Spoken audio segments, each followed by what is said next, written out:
Hey, Mike Genung here, and welcome back to Blazing Grace Radio. Glad to have you joining us on this journey of life. And this is being recorded in Romsey in the United Kingdom.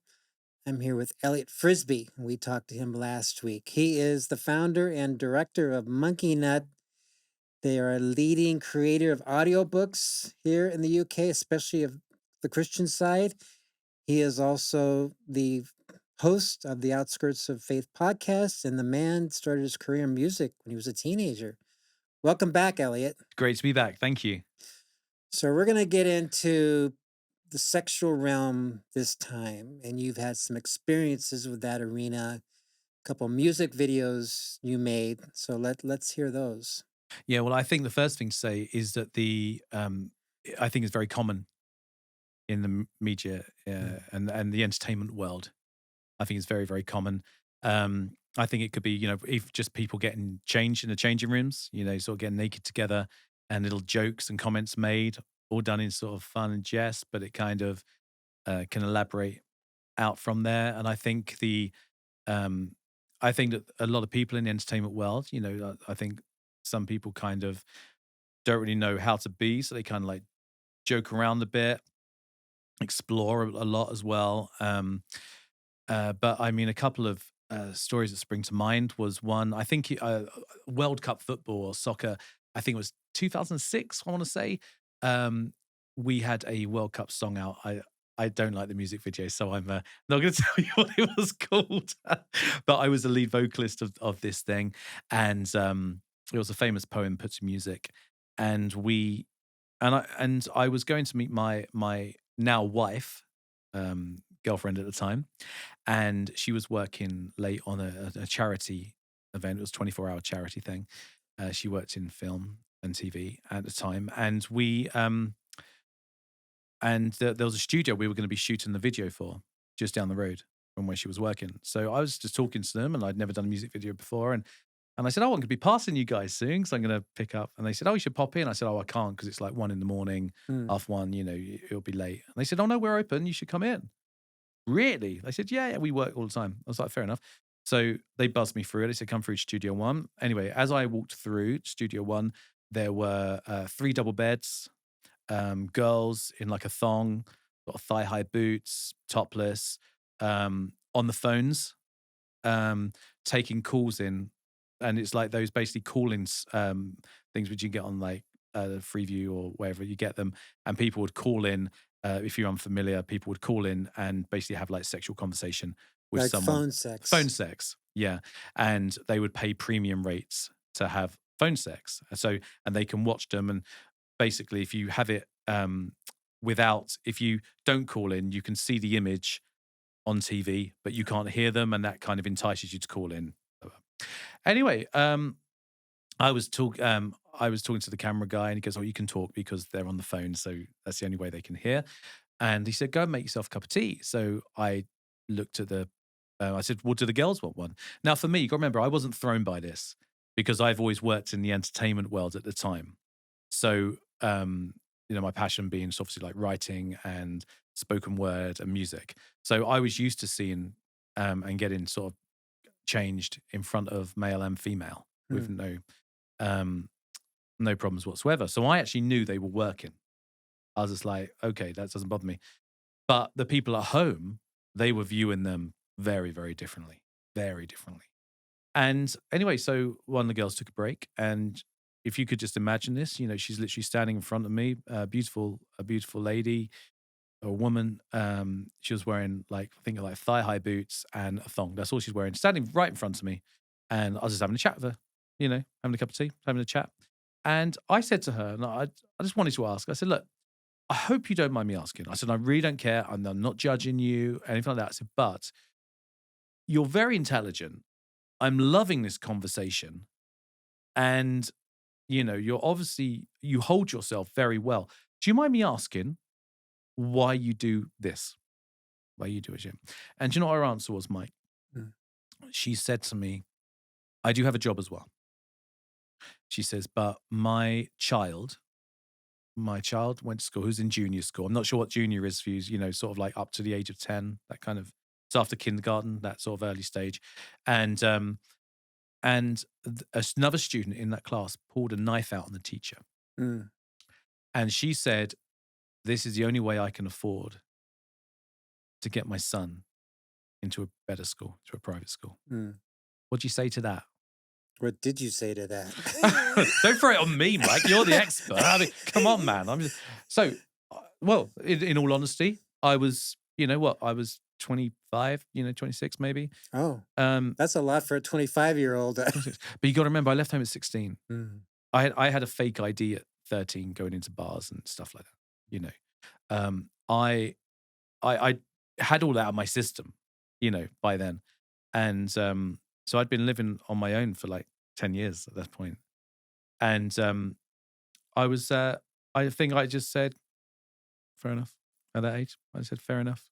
yeah, I mean, it's heartbreaking that she's allowing herself to be treated like an object to make money when her value has nothing to do with being treated like an object. Exactly. But when what we tell women who come to us for help is your primary identity as a Christian is beloved daughter of God, not in the context of a marriage, wife of a sex addict. And you can take that to other extremes too with what that young woman was doing, and it just breaks your heart and makes wonder what was her backstory, and was she never told that she has more to offer than just that. There's so much we'll never know, but Yeah, it's actually just coming back to me that she was a single mother mm, as well, um, and straight away, just adding on to what you said there.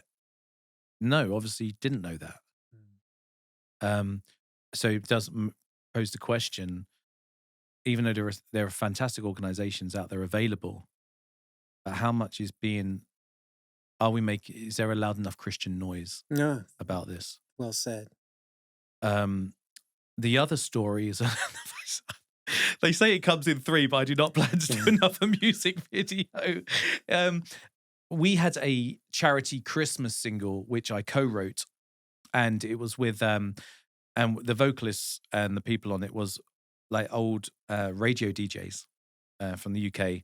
And we had Dave Hill from Slade on it. It's the Christmas song Slade, Mm, and we had him on there and everything. And we were going to shoot a music video for it. We had Universal putting it out there. I produced a record. We had a big team in. I did some personal investment as well into it, to try because we knew we'd sell some CDs. And we had a store over here called HMV, and that was quite a big one over here. And our single was at the front of that. It's really cool when CDs were still going. And anyway, the person who was going to do the music video, we were going to do it in the woods and have fake snow and all that jazz. Couldn't do it, and we needed the music video. So we said, right, okay, well, what do we do? And one person suggested, well, there is this guy who his gimmick is that he celebrates Christmas 365 days a year. mm, So his house is always decorated and stuff. So I was like, right, let's do it there.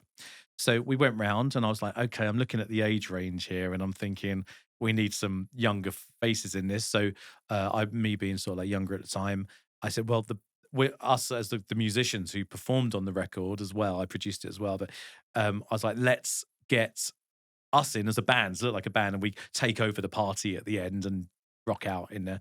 And I said, we need some female as well. So we had two, and the person whose house it was said, well, I know two. I know a modeling agency. They will send us. They're friends of mine. I'm sure they will help out and support it.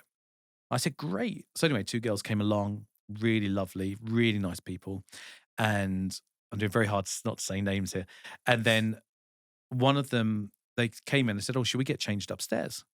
And I, who was sort of like running the show, part running that session, I said, "Yeah." And the person whose house it was had ordered himself. It's really weird, superimposed with all these different Christmas settings.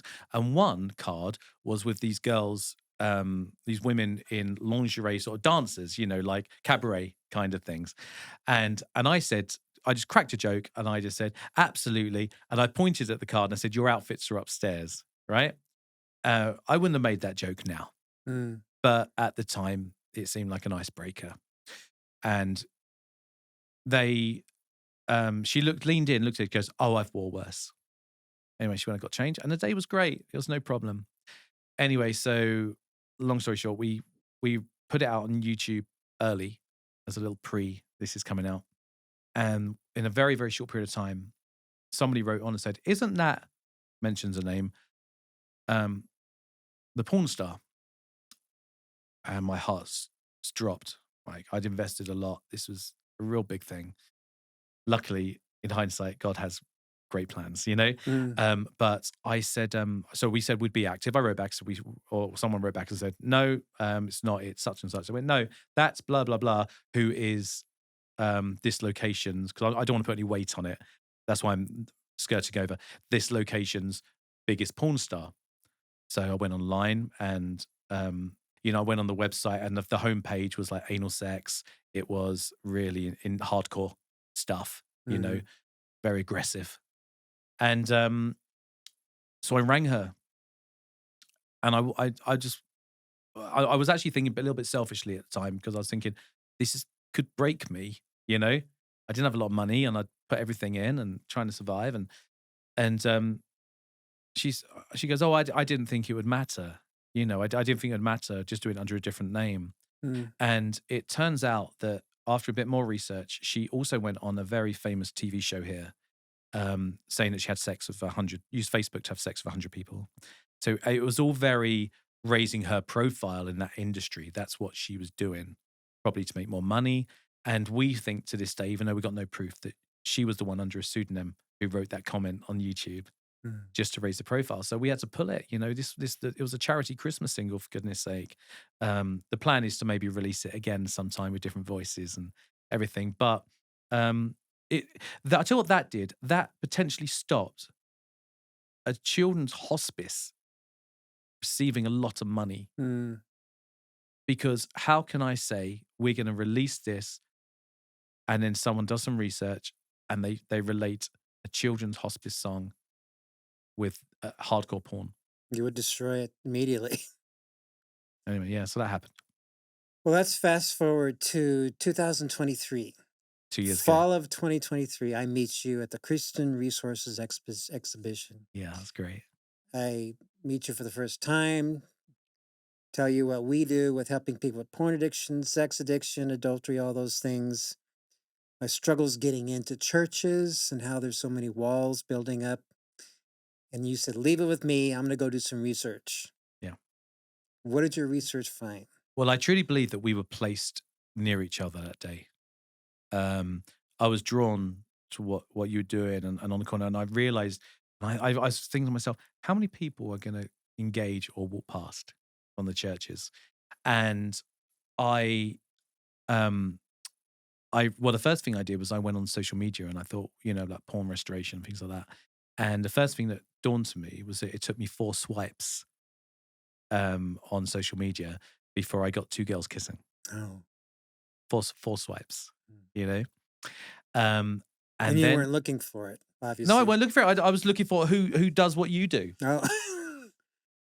I just discovered that, and the more research I did was ringing. I mean, obviously, we are the leading creators of Christian audio, but so I know lots of vicars and lots of people, people like that. And I just rang some people and I said, what's the topic? Oh, well, it's an important issue. This is what we heard a lot. It's an important issue. And we should be doing more of it. But what I translated that to, that's a risk I'm not prepared to take. Mm, That's what I heard.